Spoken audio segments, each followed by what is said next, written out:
On recycle notre sapin de Noël cette saison. Oui, alors on connaît l'option déchetterie, point de collecte. Certains le mettent au compost. Et bien, figurez-vous qu'il y a une autre solution qui ne va pas manquer de vous étonner. Il s'agit de manger son sapin. À la Bresse, le chef Nicolas Girardot utilise les aiguilles de sapin non traitées pour des recettes assez simples à refaire chez soi. Cécile Boisson avec Olivier Persan. Les fêtes terminées, ces sapins seront bientôt réduits en copeaux à destination des jardins. Mais ces aiguilles pourraient aussi agrémenter un plat. Cuisiner le sapin, c'est justement ce que fait le chef Nicolas Girardot à la Bresse. La preuve avec la recette du jour, une truite aux pommes et céleri et son sabayon de sapin. Alors, là je vais couper des branches de sapin, donc du sapin blanc, qu'on a en abondance dans les Vosges. Et puis on va le mettre à infuser dans le beurre. Donc on a fait fondre le beurre au préalable, on va le mettre dedans, après il ne faut pas hésiter, hein, généreusement. Mettre une bonne quantité, une trentaine de secondes.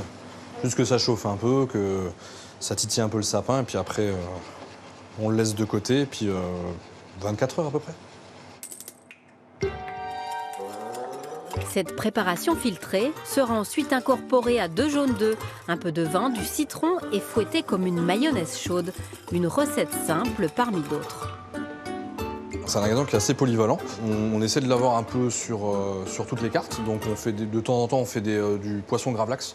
Donc on le mixe avec du sel. Et puis on se sert de cette saumure donc, pour saler notre poisson en gravlax. Et puis donc ça donne vraiment un goût vraiment bien prononcé. Ou alors on le cendre, on le passe au four, donc on le torréfie jusqu'à ce qu'il noircisse. Il prend des notes d'eucalyptus, on le réduit en poudre. Alors soit on en fait une glace, ou alors, par exemple, on enduit carrément le poisson, le fameux gravlax qu'on a salé au préalable.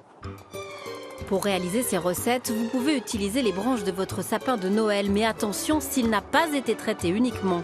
Vous pouvez aussi, comme Nicolas, opter pour la cueillette. Les gens, ils ne pensent pas forcément utiliser certaines choses qu'il y a dans la nature. Donc, c'est un peu un garde-manger à ciel ouvert, quoi. Donc, en fait, l'idée, c'est de le faire découvrir aux gens et d'explorer un peu les terres comestibles et tout ce qu'on a un peu autour. Retour en cuisine pour la confection d'une glace au sapin avec Maxime, en pleine préparation du concours de meilleur pâtissier de France. Je prépare une base de glace. Donc j'ai fait bouillir du lait et de la crème dans un premier temps, avec du sucre et du coup ma poudre de sapin cendrée. À côté de ça, j'avais des jaunes d'œufs. Je rassemble le tout en casserole, je vais cuire à 85 degrés environ. Et après, on va chinoiser notre poudre de sapin parce qu'il y aura quand même des petits résidus et placer ça au frigo pendant une douzaine d'heures avant de mettre ça en sorbetière. Ne reste plus que le dressage et la dégustation. Finalement, le sapin peut donc se cuisiner de l'entrée au dessert. Il y en a tellement qu'on en met un peu partout.